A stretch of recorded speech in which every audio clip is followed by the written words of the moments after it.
I think this will definitely be something new to talk about, something new word of mouth for people to be like, oh, you need to go to San Antonich because I could see what San Antonich looked like 100 years ago.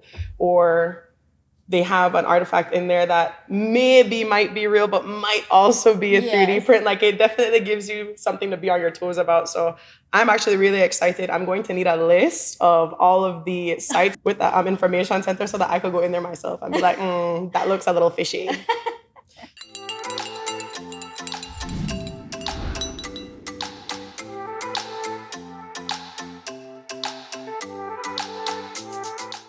Welcome to Tea Talk and Tourism, where we spill the tea and share the stories on Belize's sustainability.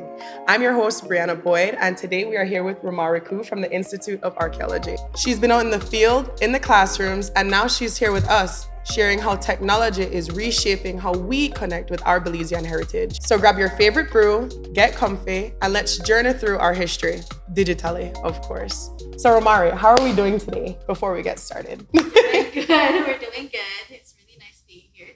It's really nice having you. Thank you so much for coming and making time to be with us today. You mind telling us a little bit more about what you do and why you're here? Sure. Yeah, so my name is Rumari Ku. I am an archaeologist at the Institute of Archaeology. I kind of deal a little bit more with the research and the education side of that. So I deal with a lot more research and a lot more education. So that deals with lectures, outreaches, a whole bunch of information. So I deal a lot more with that section there. With all of that being said, what are some of the things that you guys are doing there at the IA? So we deal with different initiatives. One of our most famous ones at the moment is one of our programs of digital archaeology. So digital archaeology basically deals with different little projects that we want to do to basically bring awareness about what archaeology is, but in a realm where students and teachers and the public can understand. We're in an era of technology based. So, I mean, everything that we do has to deal with something about technology. It's very rare that someone would sit down and enjoy a book. I enjoy a book. I mean, walking into various bookstores, I love seeing books. My entire table is packed up of so many books. It's so many paper, so many books everywhere.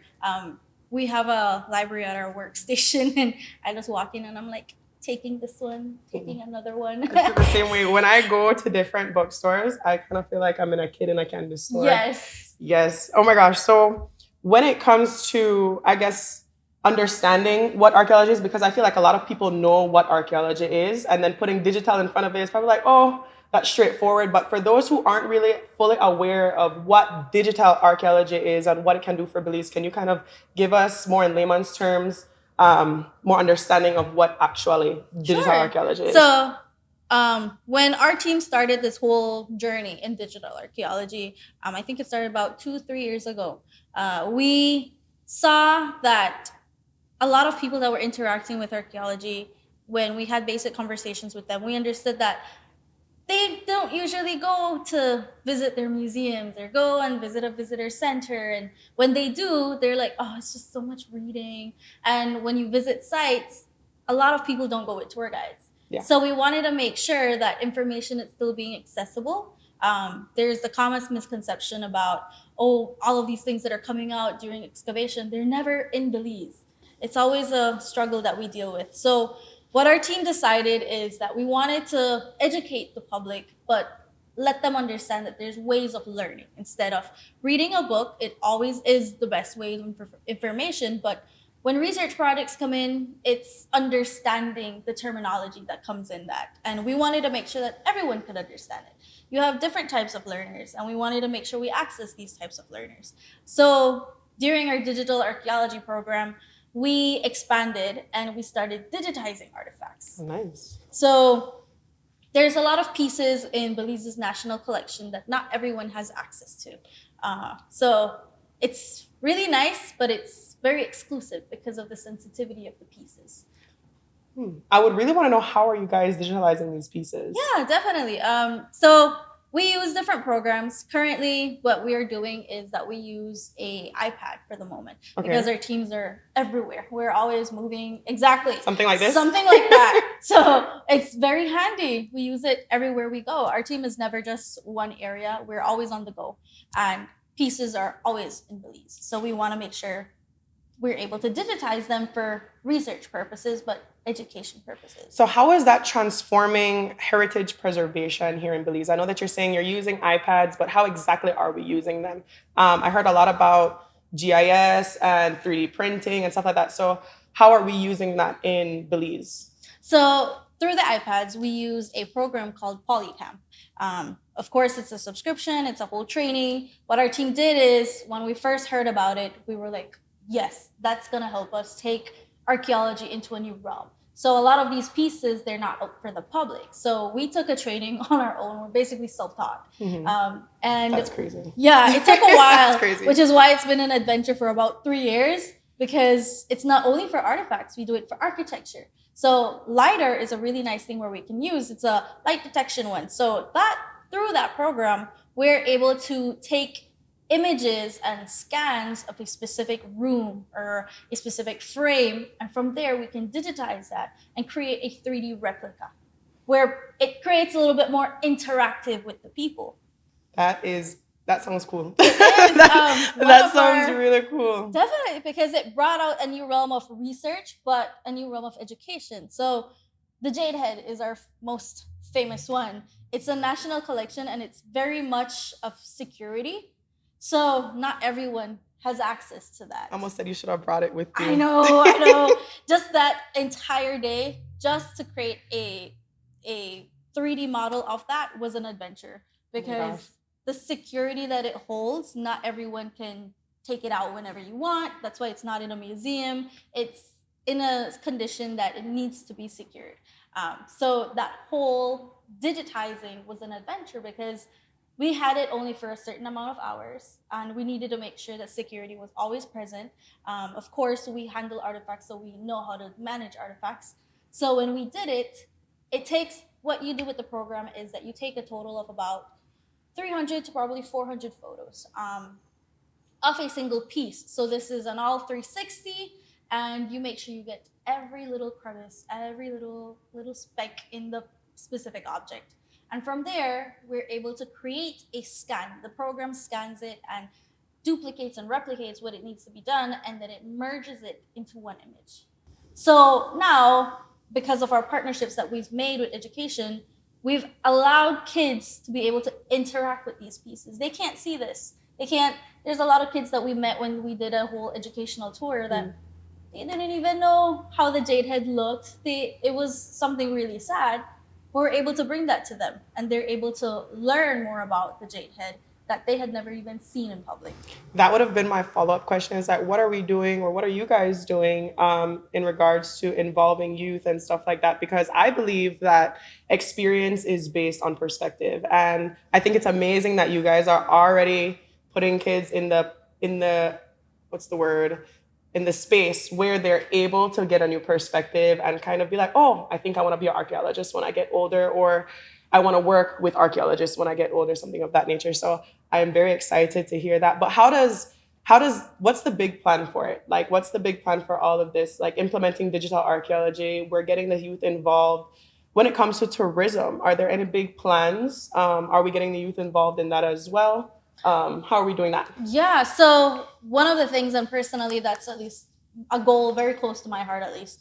I remember when I was growing up, I used to read a whole bunch of books. I just walking into a lot of libraries, there was a whole section that there's always dedicated for the Maya.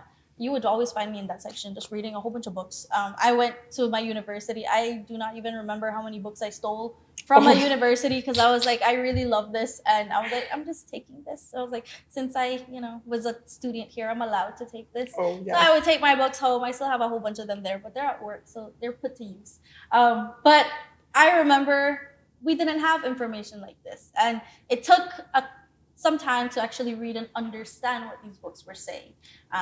So through that, it was very close to my heart. It was something that we struggled with, and I said, this shouldn't be something that the new generation gets to struggle with. We shouldn't allow that anymore. So through our lecture and outreach series, we sat down and we created a whole plan where we said, this is going to be a program that we offer to students now. So we have in our, at least internally, that we offer our lecture series. So teachers, principals are able to contact us, and we go to their schools for free. no cost.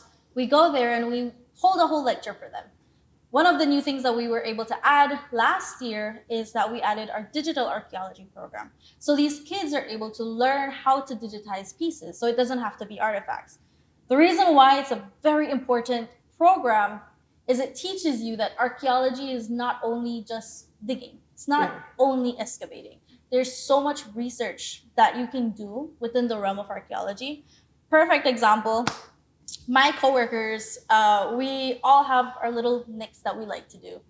I have my coworker, she's like my right hand. She loves the dirt. She can enjoy being there. She loves that. She doesn't mind that. I love that as well. But I also love being clean. I love doing my little research. I love reading. I enjoy doing the lab work of that. So I always told her that whenever she does excavation, I will be in charge of her lab and then she can do the field work. So that's how we'll work together. To compromise. Yes. and figure out this whole archaeology thing. But there's different things that you can do. So little kids always are like, oh, I don't want to dig in the dirt, but you do like archaeology. So here's something else you can do in archaeology. You can dedicate an entire lab space, an entire field of study for archaeology, for these excavators. You can come in and be like, I can digitize your entire unit. They can do that. So it's a new realm of job. It's a new realm of what they can learn and bring back into Belize. Who knows, in a couple years from now, you can have an entire museum here in Belize dedicated to just digital archaeology. No, I love the passion that you have. Like, I'm honestly just sitting here in awe, like, what do I say next? Because I feel like you're hitting everything that I need to hear for me to be involved in archaeology. Like, now I need to go on double at the Institute of Art. Don't worry, we have our internship program and our volunteer program. Oh, I was just about to ask, how can we get involved in that? Like, is it something closed off? Because I know some people feel like, oh, you have to have a degree to work in archaeology or something like that. But are we involving the community? Are there volunteer programs? How could somebody like me, get involved with the work that you guys are doing? So we offer our internship programs, and that's kind of more narrowed down to university levels, because this will get their credit hours, but not only that, it gives them the experience to figure out what they want to do in archaeology.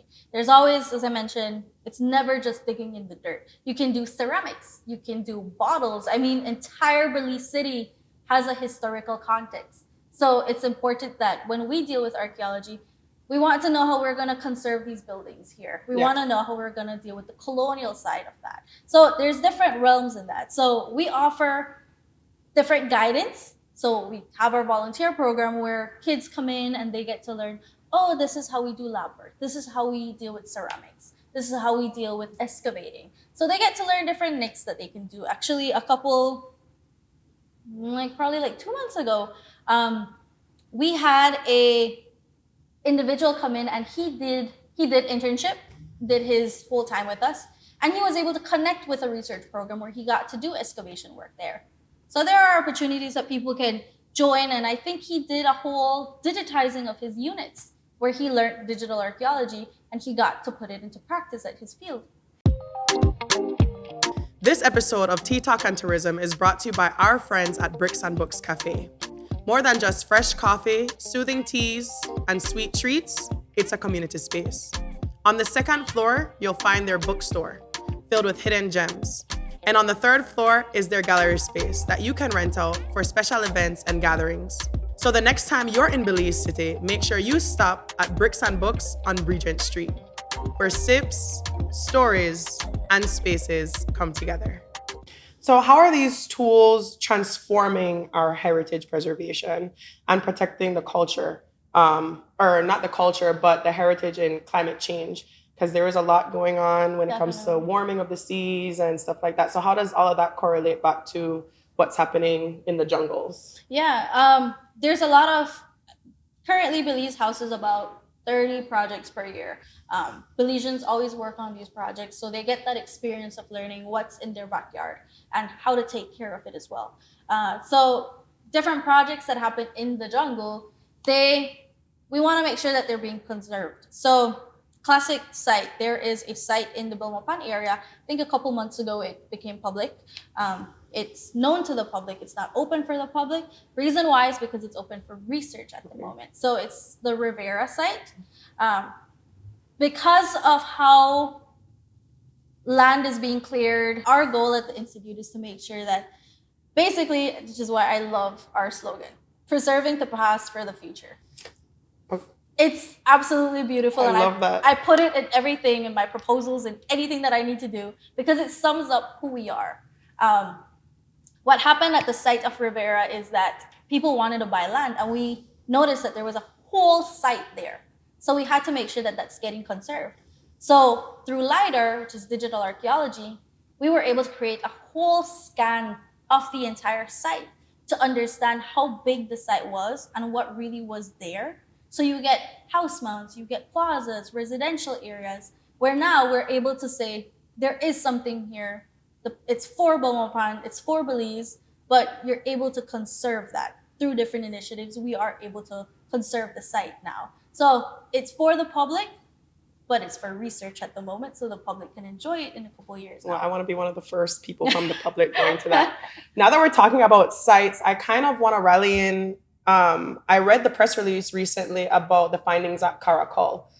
We talked a lot about how the future is meeting the past in some way, shape, or form when it comes to digital archaeology in Belize. So how are we moving from the traditional way of archaeology into digital archaeology, using maybe examples from what you guys are doing at Caracol? Yeah, so Caracol is one of the most famous sites when it comes to the world of digital archaeology. Years back, so the project that is basically known, the research project is basically known for the site is the Caracol Archaeological Project. They deal with a lot of the research that comes from the entire Caracol site. They've been there for probably 40 years. It's directed by the Chases, Arlen and Diane Chase, Dr. Arlen and Diane Chase. And they've been there for years. So they know the extensive research that has happened at the site.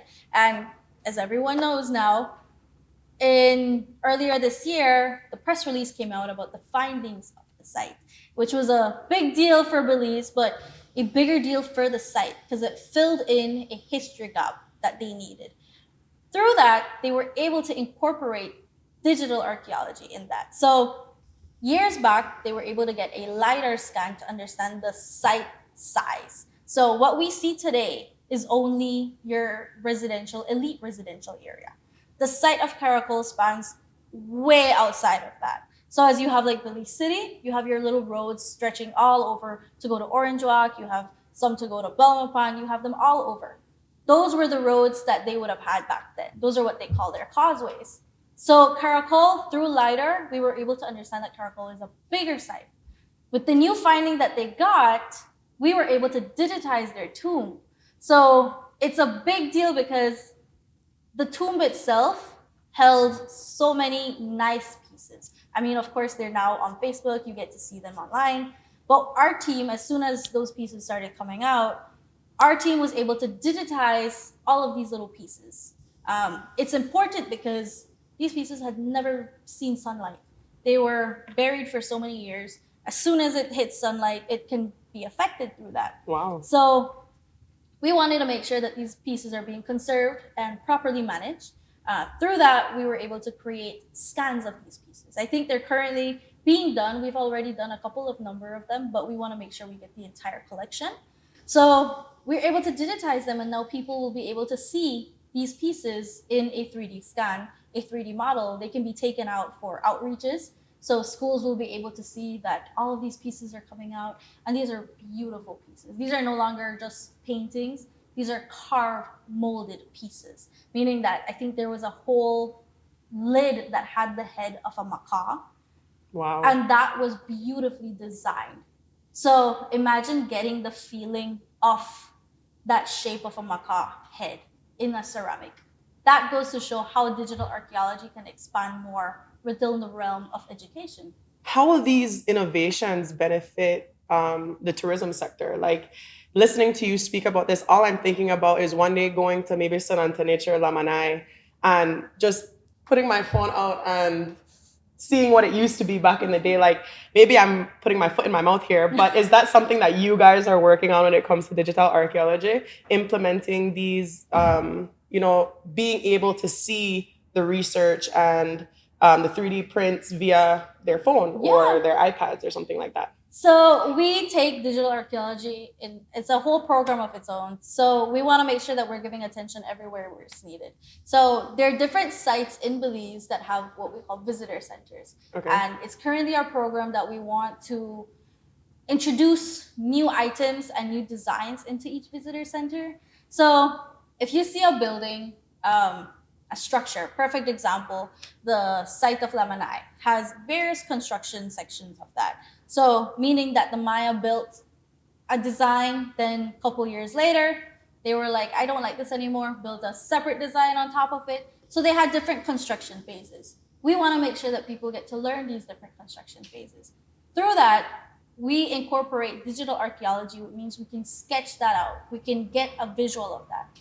And then we can incorporate that into visitor centers. So there are currently some at the moment. I can't tell you which ones. Okay. But there are currently some. Have to go make a trip everywhere.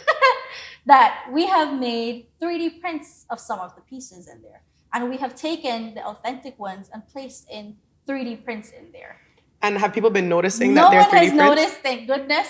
The reason why is because we wanted to get the reaction of what people are saying, because items in the public, they're really nice, they always look beautiful, but we want to make sure that security is something that we always keep in mind. It is Belize's culture, but we want to make sure that it stays Belize's culture. Yeah. So through that, when pieces are at the visitor center, we want to make sure that they're not prone to any damage, any theft, nothing at all. So our best way of managing it is how 3D prints come into place. And when we get to incorporate different displays, we can incorporate the models so that students and visitors can interact. And that will heavily impact the tourism industry because not everyone has museums like that. Perfect example, when we incorporated it at the Museum of Belize, we do have an interactive screen there.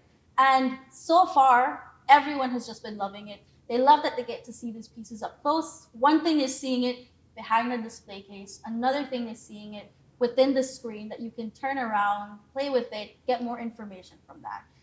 And with all of this, what is the team's long-term goals? How are we tracking it? Are there any things that you guys are looking for and be like, okay, we've hit this goal, let's move on to something else? We want it to be completely accessible. So last 2 years, we partnered with Ministry of Education. And when they were unleashing their Access 501 website, through there, we were able to put a tab specific for teachers where they get to interact with 5 to 6 objects from every site.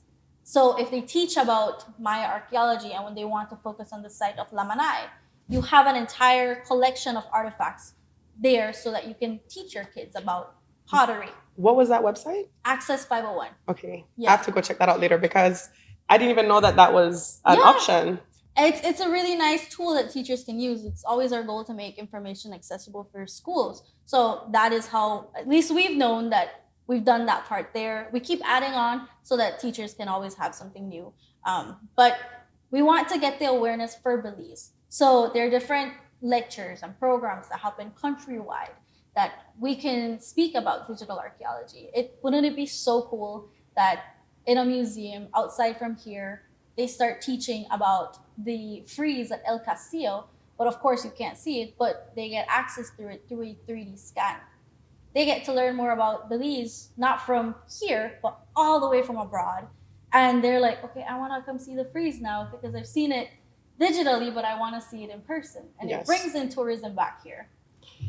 I think new innovations or new implementations, especially in places that people go every year. I come to Belize and I went to San Antonich 3 times. I think this would definitely be something new to talk about, something new word of mouth for people to be like, oh, you need to go to San Antonich because I could see what San Antonich looked like 100 years ago. Or they have an artifact in there that maybe might be real, but might also be a 3D print. Like it definitely gives you something to be on your toes about. So I'm actually really excited. I'm going to need a list of all of the sites with the information center so that I could go in there myself and be like, that looks a little fishy. So I know we just went over a whole bunch of things. Digital archaeology, the evolution of traditional archaeology to the future, which is now digital. We went over how this impacts tourism and education, so meaning a lot of change for our communities. Is there anything else that you'd like to share, just based off of your passions, because you seem to have a lot of passion behind this. Like, listening to you right now, I feel like I'm talking to myself when it comes to like marine communities or something like that. So if you want to, we can get into a conversation about that later. Not right now, but is there anything else that you would like to share with everyone? No, yeah. So yes, I am very passionate about this. I actually wanted to do this since I was in probably high school. I wanted to do something in archaeology. It's so funny because I remember I wanted to say that I wanted to be an archaeologist for the research and education unit, and then boom, here we go. So we got it. But it's important because we get to do sessions like this. We get to learn more about and then share about what we do. One of our biggest goals right now is that in October we have Archaeology Day. So for the Institute of Archaeology, it's a really big deal. So we get to incorporate a lot of the things that we do for archaeology.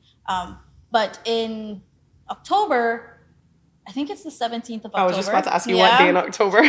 We get to have it at the site of Nimli Punit, all the way in the south. That's in PG, Toledo? Yeah. Okay. So the reason why is because we want to bring awareness about archaeology everywhere. So that's going to be a place. But it brings in digital archaeology because one of the most amazing artifacts, at least for me, all of them are amazing, but there's quite a few that I really have dear to my heart. So that is the famous wind jewel. And we were able to go there, and the research that happened earlier this year is that the researcher was able to digitize the tomb there. So you get to put different pieces into that tomb as if you were there. So we're actually working with him to get more information just for the public when Archaeology Day does happen. So we invite everyone to show up for that day. It's a really nice, informative day. You get to understand the different fields that come into archaeology. So environmental organizations will be able to join, and you get to understand the importance of biodiversity in archaeology. Since, as I said, it's never just digging in the dirt. I have to put that in my calendar. Definitely. I have to put that in my calendar. You said October 17th at Nimli Punit. At Nimli Punit. Okay, Toledo, for those who don't know where Nimli Punit is. Oh my goodness, that is so exciting. So I think that is a wrap for our deep dive into the digital digs of Belize. Thank you so much for coming here and sharing all of that with us. I hope that everything that you said resonates with somebody, because I'll definitely be there on the 17th of October. Like, if I have nothing else, I'll be there. And I really appreciate everything that you shared, like sharing your passion, not only the information and the things that you guys are doing to, I guess, evolve Belize in what's coming. But it gives me a different appreciation for our Maya sites, because honestly, I grew up in Belize and I've only been to Lamanai and San Antonich. But that's why I'm going to need that list so that I could go and see what's happening at the other ones. And I'm very excited for Nimli Punit now. But thank you so much for coming. And that's a wrap on our deep dive into Belize's world of digital archaeology. Proof that sometimes the best way to uncover the past is with a little help from the future. Now, before I go put down that teacup, I have a little bit of tea to spill. We're trading in archaeology for seaweed strands. I'll be chatting with Miss Jalima Gold from the Belize Women's Seaweed Farmers Association about how this super sea plant is boosting coastal communities, popping up in everything from skincare to smoothies. So whether you're into heritage or hair masks, you won't want to miss that one. Until then, stay curious, stay sustainable, and let your thoughts grow a little longer.